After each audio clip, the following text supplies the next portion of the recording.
Welcome to Let's Hear It. Let's Hear It is a podcast for and about the field of foundation and nonprofit communications, produced by its two co-hosts, Eric Brown and Kirk Brown. No relation. Well said, Eric. And I'm Kirk. And I'm Eric. The podcast is sponsored by the College Futures Foundation, which envisions a California where post-secondary education advances equity and unlocks upward mobility now and for generations to come. To learn more, visit collegefutures.org. You can find Let's Hear It on any podcast subscription platform. You can find us online at letshearitcast.com. You can find us on LinkedIn and, yes, even on Instagram. And if you like the show, please rate us on Apple Podcasts so that more people can find us. Let's get on to the show.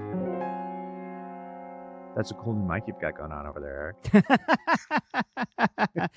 Eric. It's designed to make me sound not like a chipmunk. If you don't sound like a radio host after this mic change, I'm gonna be really devastated. But it looks very cool. It looks all pro, all radio, all the time. Hey, Kirk. Yeah. Welcome in. See, there you go. We retired it. We're just cutting straight in. Having a conversation. Welcome. It's freezing cold here, by the way, and I'm not even kidding. I don't think that we have any right. Below 32 degrees. It's freezing. I do not think we have any right to complain. That's a statement of fact. It makes me think about beauty and where I want to go, far away to be in places that are beautiful. It makes me think about the conversation that we're about to have with this terrific guest. So please set this up, because I heard the phrase politics of beauty in this conversation, and I can't unhear that. I can never unhear that. It's awesome. Yes. Last time what we had was the surveillance economy, and now we have the politics of beauty. That's what this show is designed to do. We're designed to go to and fro. I spoke with a dear old friend, a guy named John de Graaf, who was the co-author with David Wan and Thomas Naylor of Affluenza, How Overconsumption is Killing Us and How to Fight Back. But more important, he was the director of the film that played on PBS. And Scott Simon was the host. And I think for folks who remember that far back, or people of a certain age, Affluenza was kind of a thing. We realized that this notion of overconsumption was not making us any happier. And John directed that film. And he wrote that book. He's also the editor of this great anthology of essays called Take Back Your Time.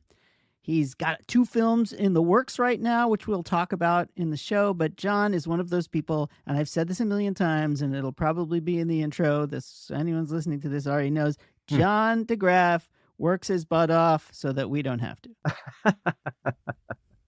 Well, this is an incredible conversation. John is so generous to come join us on the podcast. You can find him. He's online at his website, johndegraaf.com. That's JohnDegraaf.com, johndegraaf.com. But let's listen to John and Eric talk, and then we'll come back. There's going to be a lot to talk about afterwards. So this is John de Graaf on Let's Hear It. Welcome to Let's Hear It. My guest today is the writer, speaker, filmmaker, and activist, John de Graaf. Now, John is one of those people who just never stops. So I'm going to give you a brief rundown of how I can say that. He is the co-author of the book Affluenza, How Overconsumption is Killing Us and How to Fight Back. And he produced and directed the documentary of the same name for PBS. He is the co-author of What's the Economy For Anyway? Why It's Time to Stop Chasing Growth and Start Pursuing Happiness. He has produced scores of documentary films about a variety of environmental and social causes, and he has won over 100 awards and 3 Emmys. And I'm not done. He's the editor of the anthology of essays called Take Back Your Time, Fighting Overwork and Time Poverty in America. And he is the founder of Take Back Your Time Day. So basically, I've said this many times, John de Graaf works his butt off so you don't have to. Now, it was exhausting just reading that, John. Thank you so much for coming on Let's Hear It. Thank you, Eric. That's funny. This is it's great for us to sit down and talk. I think I've known you for 25 years. Yeah, well, since 95, so it's almost 30 now. Good Lord. And so we were cherubic then, young and impish, and now we're just cherubic. You were the communications director for the Center for a New American Dream. That's right. Motto, more fun, less stuff. Yeah. And we're We're still doing our darndest to have more fun with less stuff. So, John, you've been at this for quite some time. How did you get started in all of this? Well, and it was right after the Battle of the Alamo. No, I started in filmmaking first back in the 1977. I made a film about. I was doing radio myself, public radio in northern Minnesota, Duluth, Minnesota. Met an old character that I thought was a fascinating guy, and ended up making a film about him for public television, and that started my film career. It's now 45 some films later, and strangely enough, that first film I ever made is going to be shown in Hibbing, Minnesota in June, and they're bringing me back there for it. No kidding. I haven't seen it in years, but it's kind of a fun thing. And then I went from that. Basically, most of my films ended up in the ozone layer after they were on public television. Nobody saw them after that. And then came Affluenza.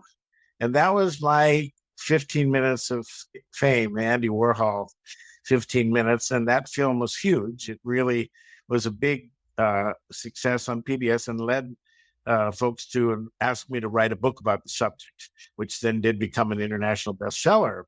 So I did more writing, and that I got into wanting to be an activist. What can I do about this problem, like the Center for New American Dream was doing, and several of us came up with this idea about take back your time, that we were working way too hard for all this stuff, and we were suffering in many ways. So we started that campaign, wrote the book that was actually the anthology at that time, made a film called Running Out of Time, and went from there into various other films, environmental subjects, and so forth. And in 2017, after Trump's election and after the country became obviously horribly polarized, I felt that we needed some kind of issue that would bring people together across these partisan lines. And I felt that the place to do that, I'd heard a number of people, Doug Tompkins, who was the founder of Esprit and North Face and so forth, had once said that if he had to bet on something, he would bet that the one thing that would save the world was beauty. And I thought, well, maybe that's a bet worth taking, and check it out. And I have really come to the conclusion that beauty, natural beauty, preserving natural beauty, trying to create beautiful surroundings for people to live in is an issue that does bring people together across polarizing political lines and helps us then begin to talk about other things as well. I would say one of the themes throughout your work, more or less, has been the environment. So this notion of beauty in your surroundings has been so important. When did you get started? Was there something that triggered that environmental consciousness? And then you seemed to take that and find the bridge to our kind of social lives, what the environment can do for us, and what we're doing to either improve or not improve that environment. Where did that environmental activism get started, and how do you connect it with social issues? Well, it started back in San Francisco, where you are, which is where I grew up. And when I was a young kid, my dad used to take me backpacking to the Sierra. And by the time I was 14, my friends and I had the permission of our parents to go and spend part of the summer in the mountains without any parents. Whoa. And we did that for several summers in a row. And I became very attached to nature and the environment and all of those kind of things. And so I was in the Sierra Club early on. I was part of the first Earth Day at that time at the University of Wisconsin. And we always had that environmental concern, and have felt that, our obsession with stuff is not only not good for us, it's clearly not good for the environment as well. So I felt that we needed a new goal, and that then I began working on this issue of happiness, which kind of came between time and beauty. It was part of an international movement. I was invited at one point to the little Republic of Bhutan to be consultant to their government on their program called Grows National Happiness that they do. I was invited to two most different places I've ever been in the world. Bhutan, one of the poorest, but really a neat place, And then the other place, Bhutan has a happiness minister. The other place in the world that has a happiness minister is Dubai, the United Arab Emirates. No kidding. Not more unlike Bhutan. I mean, it's just, so I was invited twice to Dubai to even speak to the staff of the prime minister about affluenza, if you can believe that. I cannot, but I believe you because you're trustworthy. It's been a strange ride. I should say. Now, being an advisor to the Kingdom of Bhutan sounds like an extremely nice gig. Did they just call you up and say, hey, I know that you're into happiness. Will you come and talk to us? No, I gave a talk at a happiness conference in Brazil. This was in 2012 or 2012. And there was a guy from Bhutan there. And he was the kind of guru of happiness in Bhutan, this guy named Karma Ura.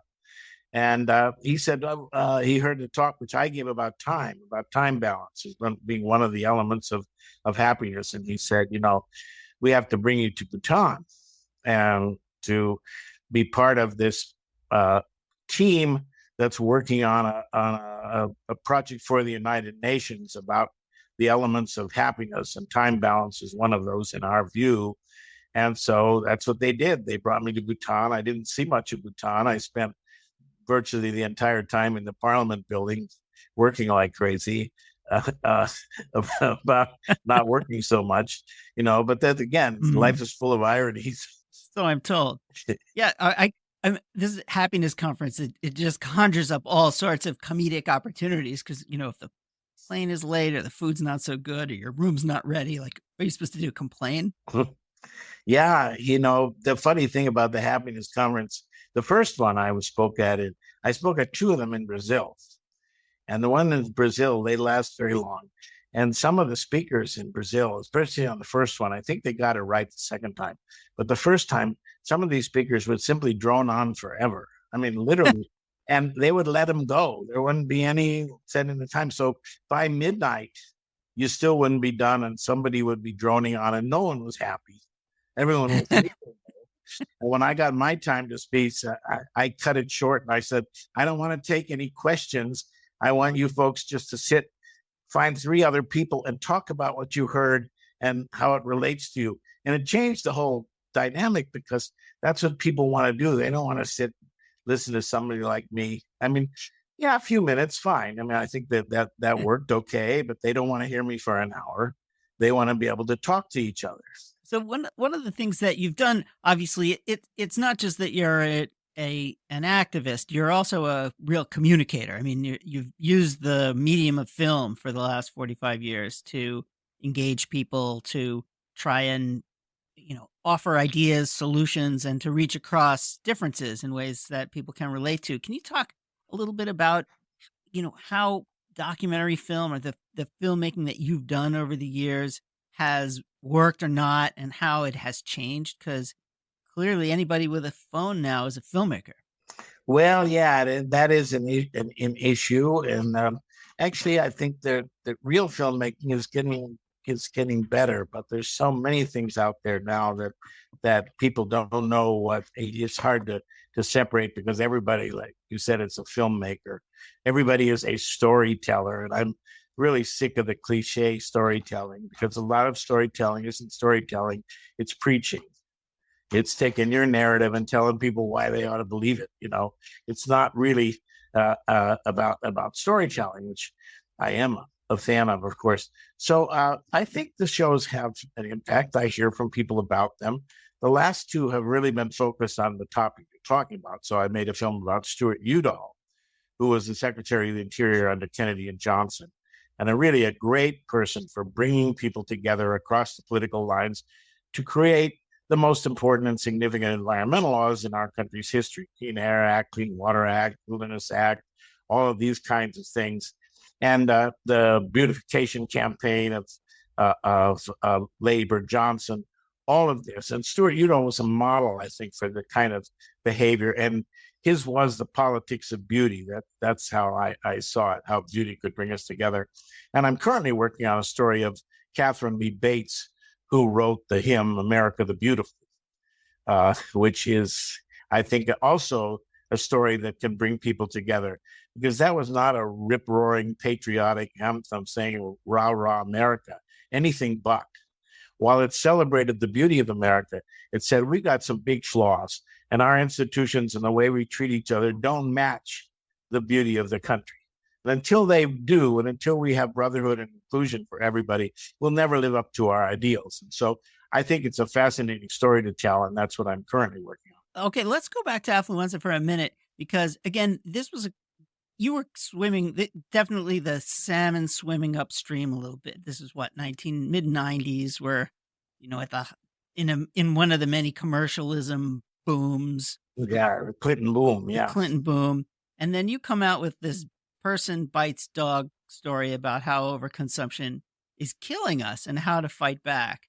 And as you said, it touched a nerve, and it got a lot of, it got a lot of interest, and obviously you had a great host, and it was a fun and engaging way of presenting it. How did you come to pick that issue to push up against this dominant culture, and what was that like? What kind of response did you get? I know that the long-term response was great, but it must have been a lot of people scratching their heads at you. I don't know. I think it hit a nerve right away, because we were in such a time of where everything was booming and everybody was buying like crazy, and both liberals and conservatives responded to the message of Affluenza. In fact, at one point between 1997, when the film came out, and 2001, I was told that no student during that period went to Brigham Young University without seeing the film.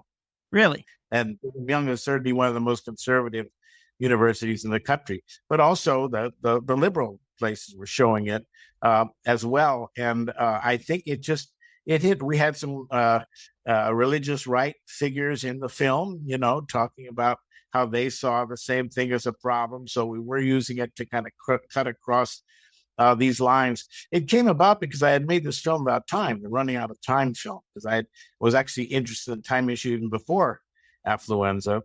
And Vicki Robin, who was kind of one of the gurus of simple living, Your Money or Your Life, came to the premiere of this running out of time film. And she came up to me afterwards and literally put her hands on my shoulders and said, "John, you've got to make a movie about overconsumption, and I can help you find the money." Sold. Vicki, you just said the magic words. Come down to the station and let's talk about this. And she pointed me to Susan Seckler, who was then the head of the chief funding person for the Pew Charitable Trust. And Susan was working on also what later became the Center for New American Dream and all of these kinds of things. And so Susan gave me the money to make Affluenza, sizable, but more money, I think, than I got for any other production that I've done in my career.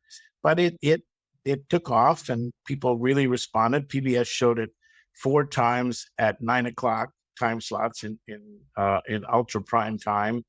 And so the timing, so much of this is timing. Also the titles, I learned from it that titles make a huge difference, because here's this term affluenza. People, it's this joke. I mean, affluence and influenza, the disease of affluence. But people kind of get it right away. They haven't heard it, so they kind of chuckle. They know if they've seen it, or they think, well, maybe I should see it because I heard about it. It starts with an A, which put it right at the top of the PBS list of programs on the PBS website. It just had, and it allowed me to think about how to make the film in a funny way, to look at this as this disease that would have all these symptoms, like shopping fever and all these kind of symptoms like of the flu, and then would have an epidemiology or a little history where you could go look at the history of this dread disease. How did it come about? And then treatment or cure, and all of this could be funny. And so it just worked because that term made possible so many other things, and it really became part of the lexicon, the term. I mean, I didn't make it up, but if you look at Google Ngram, which has this whole thing about words in history, you'll see that in 1997, the term affluenza, which has been around, floating up and down a little bit since 1815. No kidding. Oh, like this in 1997. Just boom. And so, yeah, so I didn't make it up, but I think I helped put it on the map. Well, you certainly did. Well, we're going to take a very quick break. We'll be right back with John de Graaf. You're listening to Let's Hear It, a podcast about foundation and nonprofit communications, hosted by Eric Brown and Kirk Brown. If you're enjoying this episode, you may just be a rule breaker. Tune in to Break Fake Rules, a new limited series podcast with Glenn Galich, CEO of the Stupsky Foundation. Hear from leaders in philanthropy, nonprofits, government, media, and more to learn about challenges they've overcome by breaking fake rules and which rules we should commit to breaking together. Check them out wherever you get your podcasts. And we are back with John de Graaf, the writer, speaker, filmmaker, activist. And we're talking about your filmmaking. The other thing, the work that you've been doing on taking back your time, I particularly relate to it because, well, I don't know, I guess everybody is.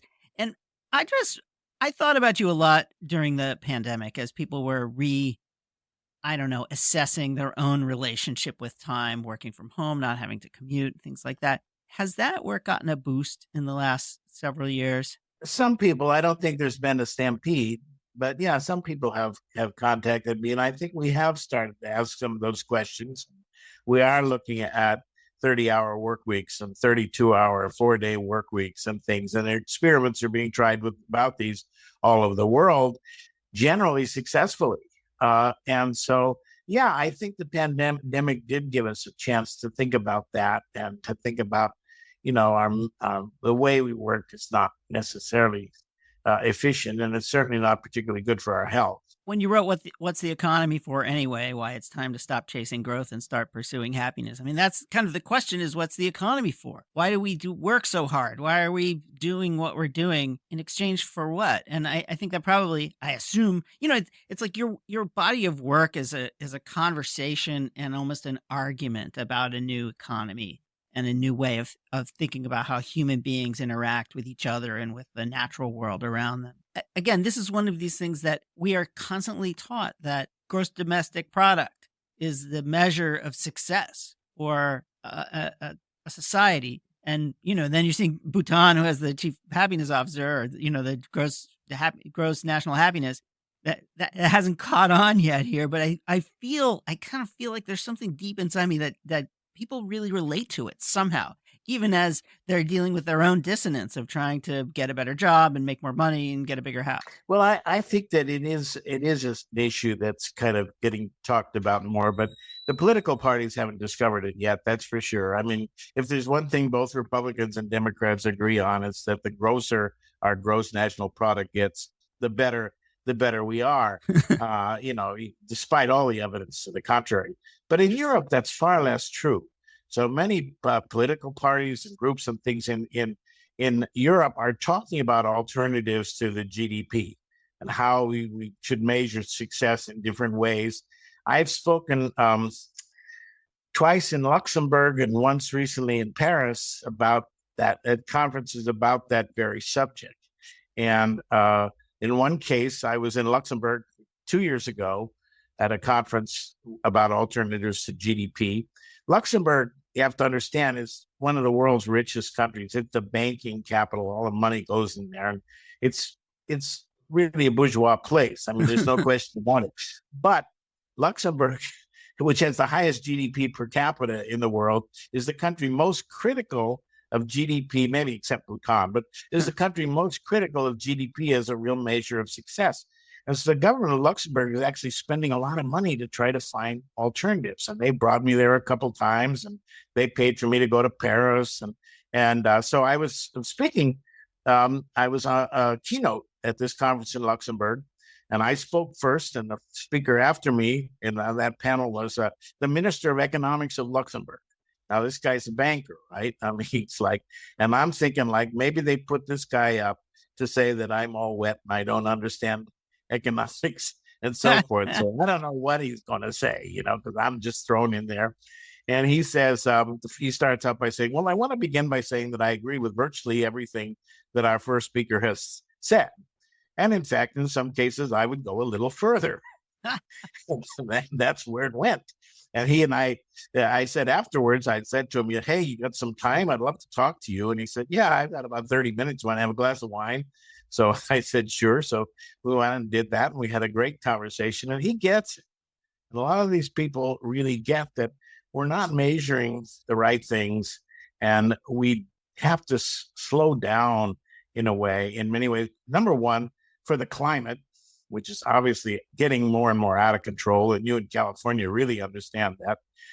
And then secondly, just the resources itself, even the resources we need to do everything electric. And that doesn't come free, I mean, it's important that we make that transition, but there's lots of minerals and all kinds of things that are involved. We also have to find a way to live better with less. I mean, less stuff, and instead with more, more fun, less stuff. The Center for New American Dream had it right on the button when you were their communications director. Well, I didn't coin the phrase. Somebody, my predecessor did, but I have to tell you that more fun, less stuff feels like a pretty good they're words to live by. I mean, anything that starts with more fun, I think I'm all for. And and that I think you're right. I mean, all the work that you've done over these years is pointing to those things. Now the question is, I don't know what's next. I mean, well, for one thing, you've been telling these. You're a historian as much as you are an activist. I think you've done these beautiful films. You did one about David Brower.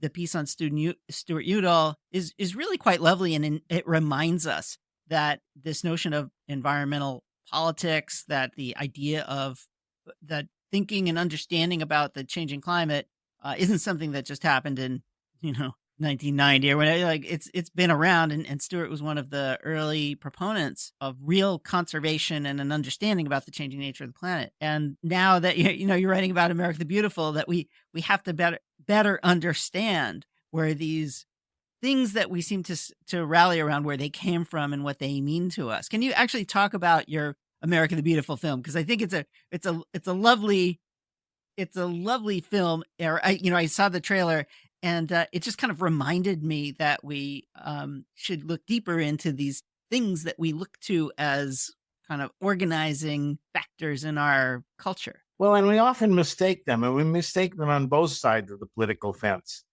We either see them as sort of this rah-rah patriotic thing, which that song certainly is not. And both groups tend to see that. The people on the left think of it, oh, that's just another one of those rah-rah America songs, and the people on the right think, that's cool, that's this rah-rah America. But really, this is a song that's asking us to live up to the ideals of America. It was written in 1893. The year before, 1892, the Pledge of Allegiance to the flag was written. It was written, believe it or not, by a Christian socialist minister named Francis Bellamy in Boston, where also the author of America the Beautiful lived. And it didn't have the term under God in it. That was put in during the McCarthy era in 1854. So it was simply 1954. Yeah, 1954. Oh, okay, right, yeah. Yeah, in 1954. So it was, indivisible. What was that about? That was about saying that all these immigrants coming to the country are part of us. And we have to pledge that we are one country, indivisible, that brings these people in and accepts them. So it was designed to get people to care about these American ideals. It was not this thing about the flag, wave the flag and scream, I'm a patriot, while you trample on all the values of the country, which we're seeing a lot of today, clearly. I didn't know that, John. You're just a font of information. Well, history is fun, and I love history, and I always try to put a lot of history into things. Santayana, the philosopher, said that those who don't remember history are doomed to repeat it. That's a thing that we hear a lot. But the other side to that is those who don't remember history or don't learn history are doomed not to be able to repeat the things we ought to be repeating, the good stuff, to understand that there's a lot of good stuff in our history. There's a lot of things to be proud of. What we have now is a country that's polarized by people like Ron DeSantis, who basically says that America has never had any flaws, and we shouldn't even talk about slavery because everything we've done has been essentially perfect.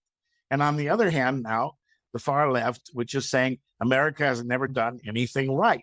It's just been a constant litany of oppressed and oppressor. Everything is bad. Well, neither one of those views are even remotely correct. And secondly, the view on the progressive side makes it very difficult to inspire people to acts of heroism or to belief that we can change. We still have flaws, but we have changed a lot of those flaws because people from Martin Luther King to whoever have gotten out there and said, this has to change. And that's what the song America the Beautiful is about. It says, America, America, God mend thine every flaw. America, America, may God thy gold refine. These are the till selfish gain no longer stains the banner of the free. I mean, these are calls to a different thing. The America the Beautiful was revised in 1904 to reflect what the author thought of as the imperialism of the Spanish-American War and the takeover of the Philippines. So she added the verse, America, America, God mend thine every flaw, confirm thy soul in self-control. And this was about stay in our borders. And that also included our treatment of Native Americans. So this was a woman who got it, and she was a reformer and a suffragist and a poet and a professor for many years at Wellesley College. But she wrote that song. She was very patriotic. She believed in it wasn't anti-American, nothing like that at all. It was very pro-American, but it said to be pro-American, you got to work for the values that America is supposed to represent. Wow, some of those lyrics didn't make it into the Chevy commercial, did they? No, we only sing the first verse, which is genuine. It's the amber waves of grain, the purple. She wrote it on top of Pikes Peak when she was looking at the mountains and the prairies. She had just come on this wonderful trip across America, and she believed that America was a really beautiful place. And she said it would be great if and we have great ideals, but it would be great if our institutions and how we treat each other lived up to that and matched the beauty of the country. And that's a politics of beauty, I think. Well, John, you've been running hard and working incredibly hard. I've never known you to even slow down for a second. What's next for you? Heart attack. Well, hopefully not. Let's hope not. I don't know. This film is a big one, and it's going to take at least a year to get it done. And we're making two versions. One will be for schools, a shorter version, because we really think that kids need to learn this story, and they need to become real patriots, American patriots who care enough about their country to want to make it the best country that it can be. And then we'll have a version for public television. So it's going to take a while. Our fundraising is going great, which is a good thing. We just had a Kickstarter crowdfunding campaign, and we're just about $7,000 or $8,000 over our goal. So it's great. It ends today. So we're very, I'm happy today because we succeeded in that. And congratulations. We're going to be filming this summer in Colorado, Massachusetts, New York, and so forth, hopefully edit this thing in the fall. We have some, anyways, I think that I'm excited about it. What comes after that, I don't know, maybe a nap. Well, so as not to have a heart attack. Yeah, no, yes. Well, take your Lipitor, take a break. I hope you take a vacation. We always say, well, practice, do what I say, not as I do. And, when it comes to Affluenza, I'm pretty good. I live quite simply and so forth. So I'm not a big consumer. But when it comes to Take Back Your Time, I thought that I should start another national organization called AHA, the American Hypocrites Association. Don't work so hard, but they're working too hard. But I'll never recover from that one, I'm sure. So, yes, what I used to say, John de Graaf works his butt off so that you don't have to. Or it could be John works his butt off so you can sit on yours. But either way, your work has been always a great inspiration. It's a joy to have you on the show. Congratulations on this film. And we will put a link to the film, to your website, and to the Kickstarter. People can always top up the Kickstarter, right? It's not like you can't ever. Not after today. No, they can't. Oh, really? Okay. Well, congratulations. But I'll send you something else. If they want to help, they're even better. And I'll send you that. And that also includes the trailer that Perfect. They can watch. The 3-minute trailer. We will link to that. Thank John de Graaf. Thank you so much. Thank you, Eric. It was a pleasure.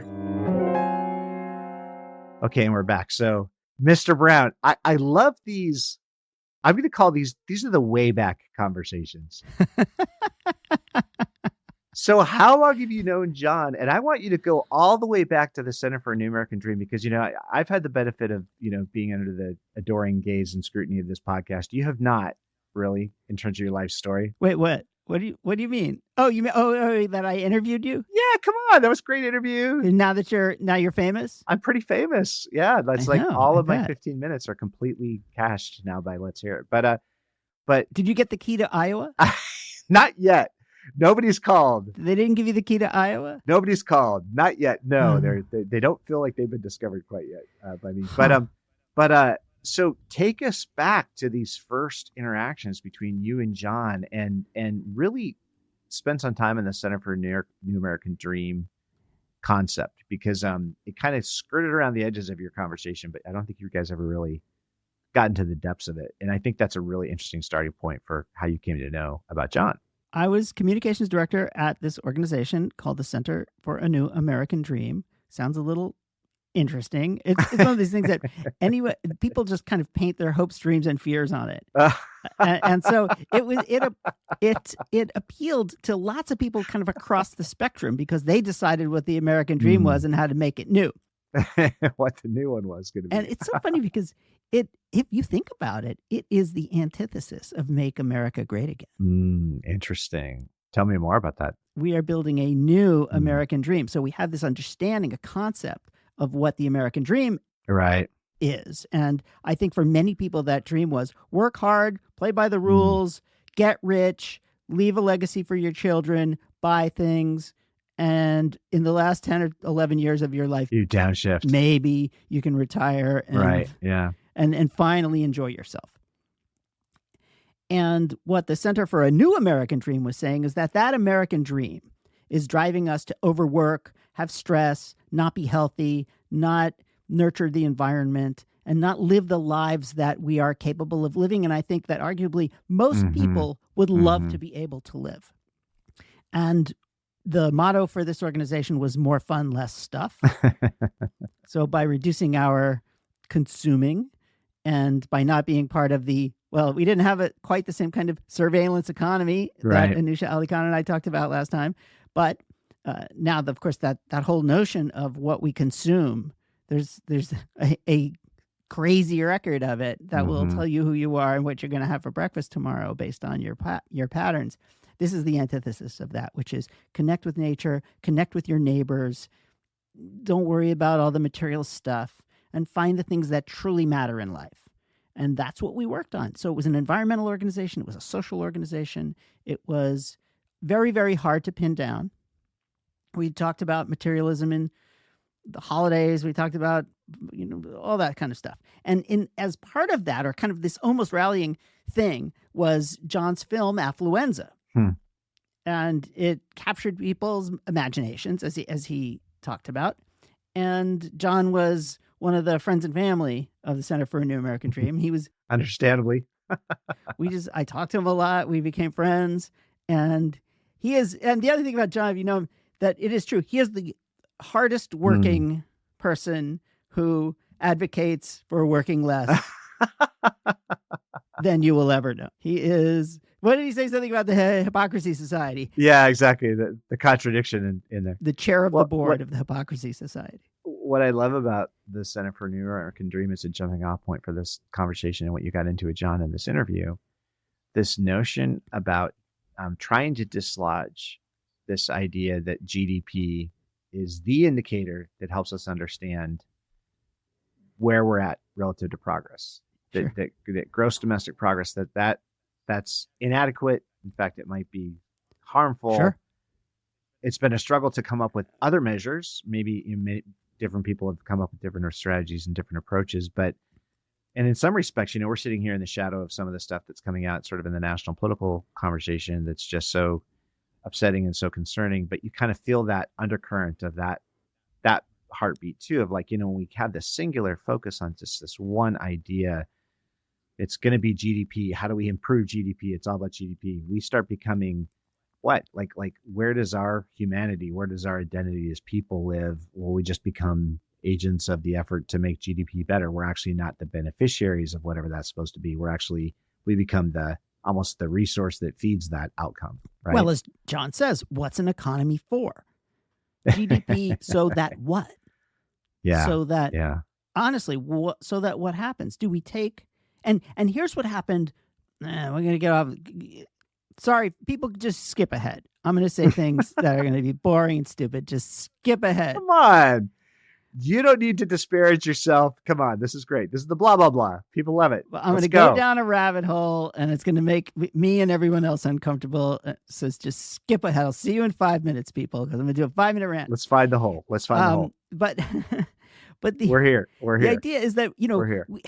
we work, and all of this productivity that technology was supposed to create for us. Email is going to make our lives so much easier, and AI is going to make our lives so much easier, and it's going to give us leisure time. We'll use that time. Instead, what has happened is that the benefits, and I don't want to sound like one of those people with the tinfoil on their heads, but the benefits of all of that productivity have gone into the pockets of a relatively few people. Mm-hmm. So instead of taking that value in quality of life, more leisure time, better health, more time with family, you name it, the benefits of all that productivity have been highly concentrated, and they haven't gone to the greatest number of people. That's just my read of this. Someone may say something different, and maybe have a better idea, but that's the way I see it. We are not getting the benefit of all this fabulous productivity that technology was supposed to create for us. Well, I like this rabbit hole. I'm going to pull up a couch. Let's hang out, crack a beer. Because I think what's so important about what you're talking about. So anybody who's got nerd time on their hands, I commend to you any podcast that takes you through the entire arc of the history of Rome or the entire arc of the history of any major civilization, because this fundamental challenge, the balance between wealth and how it gets distributed, between progress and whether or not it creates benefits and value for many or few, it's just so much part of the fabric of all of human history. So I don't think that observation you're making, Eric, is actually tenfold. I think you're actually describing something that's been a challenge for us throughout all of human history. And we've talked a lot in this podcast about the scarcity thinking that drives a lot of that sensibility. You know, like if you have something, I don't have it. Again, it shows up in our politics. Like, oh, you're taking something from me. Well, I have to take it back from you.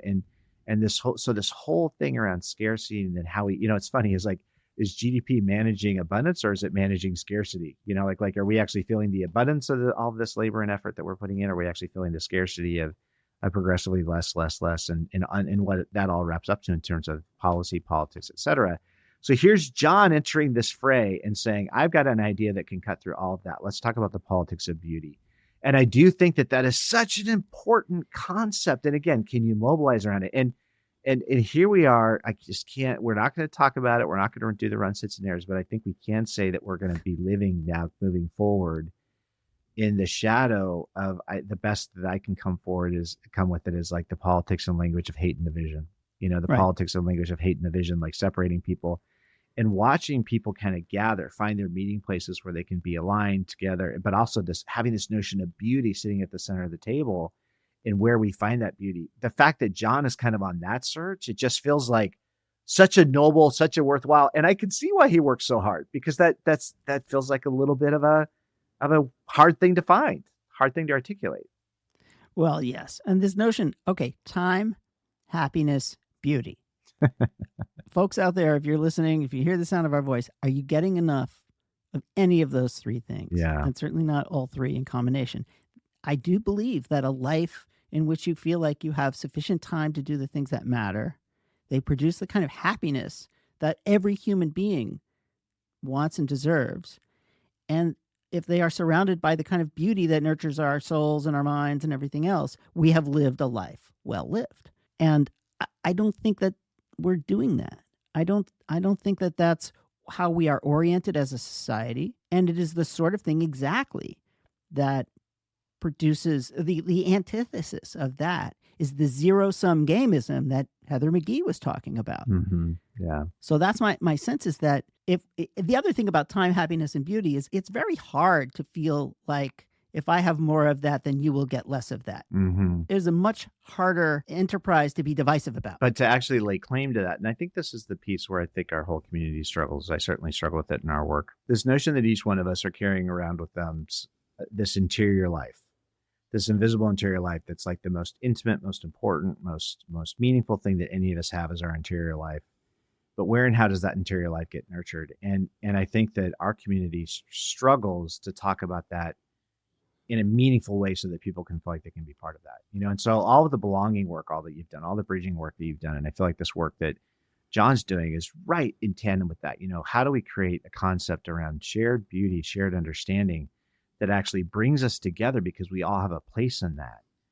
That's such important work seemingly. And, you know, I've certainly seen it in some of the work that we've done over the years, especially as this expresses itself in things related to wilderness, public lands protection, conservation, preservation, that people of all stripes care about these public places, care about places where you can go and just be in places of beauty, you know? And so it is a place to bring people together, but finding the vocabulary around that, we see how powerful, hateful, divisive rhetoric is. Finding a place for that concept around shared beauty, shared concern, shared mission and purpose. I mean, it's really cool to see him talking about Stuart Udall, right? Because he's like, hey, here's a luminary figure, created all this great legislation, pulled all this stuff together.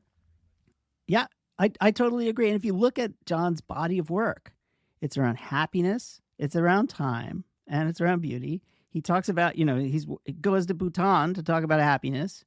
He did Take Back Your Time, which is a really wonderful movement.